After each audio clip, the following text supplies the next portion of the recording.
In a world clouded by headlines, distraction, and despair, this video is not about guessing the future. It's about recognizing divine patterns. We return to the Qur'an, not to speculate, but to understand. Not to rush toward prophecy, but to walk through reality with yaqeen. This is episode 2 in a living series tracking the collapse of Israel. Militarily, economically, spiritually, not through human speculation, but through divine law. In episode 1, we showed how the system began to rot from within. In this episode, the collapse widens toward Iran and beyond. So we begin, not with predictions, but with what is already unfolding.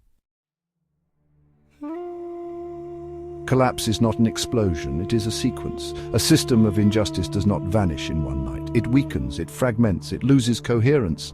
Language, law, power, faith, it exposes itself until it breaks. Collapse isn't always fire and fury. Sometimes it is silence, rot, and slow implosion. Sometimes collapse is invisible until it's irreversible. This is what we are witnessing, not the end of a nation, but its unraveling. And it is not without precedent. Every empire that rebelled against divine law eventually turned to dust. We will gradually lead them to destruction from where they do not know. Qur'an 7, 182. But now this unraveling enters a new phase, not only within but outward. The latest Israeli strikes on Iran are not strength, they are panic. And like all collapsing powers, Israel now widens the war in hopes of delaying the fall. From Gaza to Rafah, the violence, it intensified. Aid trucks were bombed, refugee tents turned to ash, hospitals became graveyards, schools became rubble. They bombed, then claimed self-defense again and again, but this time, the world is not looking away. Social media is flooded. No filter can hide the blood. The Israeli regime no longer hides what it does, and the world no longer pretends not to see. What they used to conceal, they now broadcast, and in doing so, they expose themselves. We will gradually lead them to destruction from where they do not know. Qur'an 7, 182. Destruction is no longer hidden, it is televised, documented, and replayed. This isn't a battle, it's a broadcast, and Israel is collapsing, with the whole world watching. Israel has widened the war, and this time, it's not shadow conflict, it's open. Iran is being struck directly, hospitals, civilians, the national broadcaster. The aim is clear: to blind Iran and silence the world. The Zionist regime wants not only to destroy Iran's military, but its religious authority. President Trump tweeted that civilians in Tehran should leave. This is not diplomacy, this is unhinged prophecy in the hands of power-drunk men. The United States and the United Kingdom have deployed assets into the region. Jordan is now defending Israel, intercepting Iranian missiles on its behalf. Israel is not defending itself, it is surviving by dragging others into its collapse. From Yemen to Lebanon, the fire spreads, and still Iran holds, responding not with panic, but precision. This is not chaos, this is divine symmetry unfolding. They plotted, and Allah also planned, and Allah is the best of planners. Qur'an 3:54. And now the world is watching. As the last illusions of Israel's control fall away, the global south sees. The resistance is awake. The Zionist myth is cracking. They still call it defense. But this is divine exposure, and when they expose themselves, they accelerate the decree. The missiles may fly over borders, but betrayal begins within. Arab regimes call for restraint for diplomacy, but their radar stations are tracking missiles for Israel. Gulf states hosting US bases are feeding Israel data they pretend to condemn, but facilitate every attack. Jordan intercepts Iranian missiles, not for peace, but to shield Tel Aviv. This is not neutrality, this is alliance, hidden behind press releases. Give tidings to the hypocrites, who take the disbelievers as allies instead of the believers. Qur'an 4, 138, 139. Do they seek honor through them, but honor belongs to Allah entirely. They fear the rise of Islam more than the collapse of Zionism. They do not trust their armies, so they host foreign soldiers, missiles and radars against their own people. They claim sovereignty, but act as vassals. This betrayal is not new. Allah warned us long before today, and the thrones they serve will not stand once the occupier falls. Israel's greatest threat is not Iran, it is itself. As missiles rain outward, the foundation is splitting inward. Massive protests, judicial collapse, military refusals, religious versus secular, settler versus military, Ashkenazi versus Mizrahi. This is not one nation, it is many warring tribes inside a single border. Every faction believes it is entitled, but none can agree why they exist. They argue over law, borders, and even who counts as a Jew. Collapse does not require invasion. When a house is divided, it falls by its own weight. And do not dispute, or you will lose courage, and your strength will depart. Qur'an 8:46. Allah is already undoing them, not through bombs, but through their contradictions. The collapse has begun inside, and no iron dome can stop that. Once praised as the only democracy in the Middle East, Israel is now a regime on trial, not only in The Hague, but in the hearts of the world. The Gaza genocide changed something, no longer a debate about policy, but a verdict on legitimacy. South Africa stood up at the ICJ, Latin America severed ties, Africa awakened, Malaysia, Turkey, Ireland. One by one, nations broke ranks. Israel retaliated not with argument, but with more bombs, with silence, with arrogance. The myth collapsed, that this was about defense, about peace, about shared values. The West still shields it, but even their words tremble. Their people march against them. Their allies look away. Meanwhile, the global South watches and turns away from the empire. Legitimacy is not a weapon. It cannot be bought or bombed into existence. It is either earned by justice or lost by arrogance. And Israel, through its actions, not ours, has made the case for its own collapse.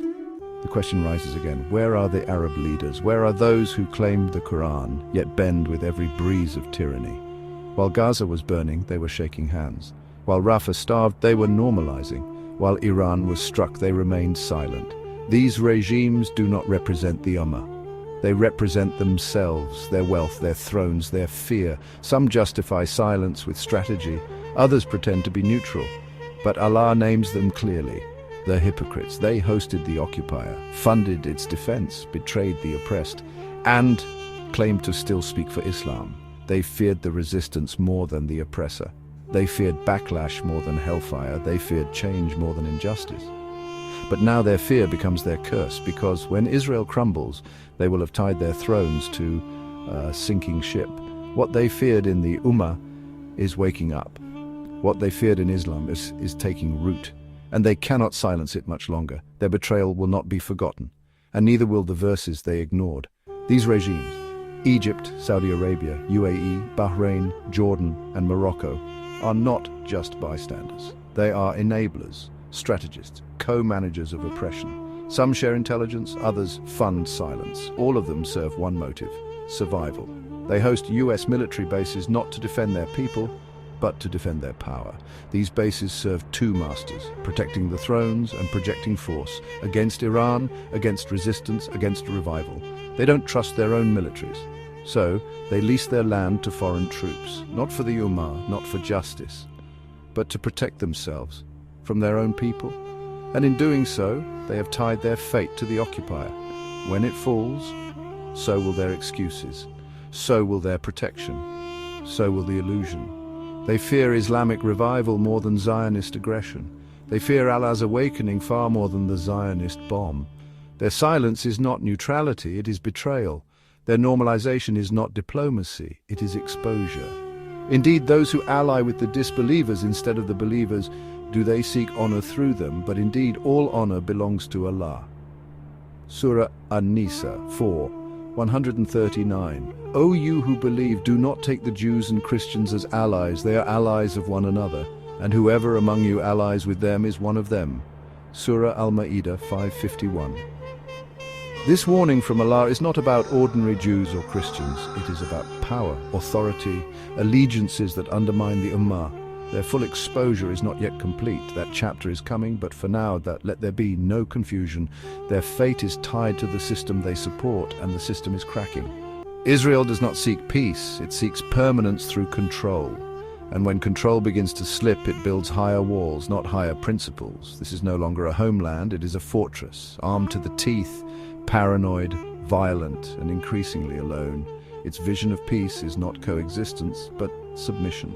not borders, but dominance, not security, but siege. It builds settlements deeper into occupied land, then says it feels unsafe. It bombs hospitals, then claims victimhood. But behind the weapons and the walls is fear. Draft dodging rises, emigration increases, trust in leadership fades. What kind of state survives? By surrounding itself with enemies it creates. What kind of nation can thrive while fearing its own shadow? They will not fight you together except from fortified cities or from behind walls. Qur'an 59:14. This is not a nation seeking peace. It is a regime preparing for permanent war, and the more it leans on weapons, the more it exposes its soul, because walls cannot hold what is already collapsing from within. As Israel lashes out beyond its borders, its allies in the West follow, not with wisdom, but with desperation. They speak of human rights while funding genocide. They demand accountability while shielding war criminals. What was once called diplomacy has become gang logic. Blind loyalty, shared delusion. Nations like Germany sacrificed their own economy to posture against Russia. Now they back Israel with weapons while arresting their own citizens for waving the Palestinian flag. These are not free democracies. These are systems that fear awakening more than collapse. They are like cattle. No, even more astray. They are the heedless. Surah Al-Araf 7:179. Why do they never condemn Israel starting wars? Not even against Iran, because Israel is not a country to them. It is a fortress for their interests. Iran represents resistance, sovereignty. Israel represents control, compliance, power. They claim Iran is the threat. Yet Israel holds undeclared nukes, refuses inspections, breaks all treaties, and still the view is called defensive. This isn't balance, this is blind arrogance, a madness that can't see itself anymore. They say we're only reformers, but truly they are the corruptors, though they perceive it not. Surah Al-Baqarah 2:11-12. When a system survives by lying, its collapse is not just inevitable, it is necessary. Gap 3S. And now the veil is gone. The United States, without trial, without evidence, has bombed Iran's nuclear sites. This is not strategy, this is prophecy gone mad, trying to burn down the future before it escapes their hands. They feared a nuclear Iran, not because it threatened peace, but because it symbolized independence. But with this attack, they have shattered all illusions of rules, law, or restraint. They say we are only reformers, but truly they are the corruptors, though they perceive it not. Quran 2:11-12. Now the question is no longer, will the system collapse? The question is, how fast and how far will it fall? What have we witnessed? Not just conflict, not just collapse, but a divine sequence unfolding, stage by stage, law by law. We saw a regime build its identity on oppression and then fall into fear. We saw allies who claimed morality lose it in a single generation. We saw Arab thrones trembling at the rise of their own people, fearing Islam more than injustice. We saw Iran stand, bombed and bloodied, but not broken, and with it the mask of the rules-based order torn away. We saw the verses come to life, one by one, not metaphor, not mystery, reality. And most of all, we saw that Allah was never absent, that His justice is not delayed, that collapse is not chaos, it is precision. O Allah, the most fair, the most knowing, we come to you not because we doubt, but because we trust you completely. We've watched the world lose its way, but we know you haven't left us.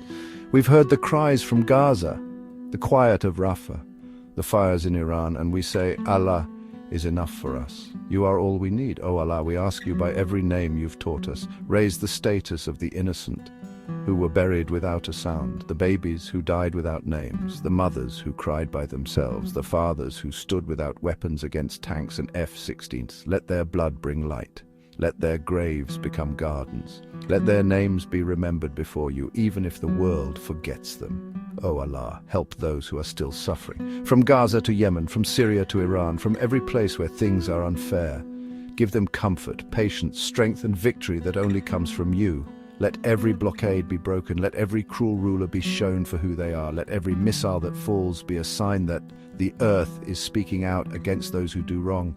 O Allah, wake up our community Touch the hearts of those who are asleep. Bring together those who are honest. Shame those who pretend. Make the weak strong. Let us rise, not in confusion, not for our country only, but with truth and honesty. O Allah, we don't ask for the future to be easier, only that we face it with sure faith, with clear minds and with pure hearts. Let us see what you promised. Let us carry the truth, even in a world that loves lies, and let us be counted among those who never looked away, even when it was painful to see. Ameen.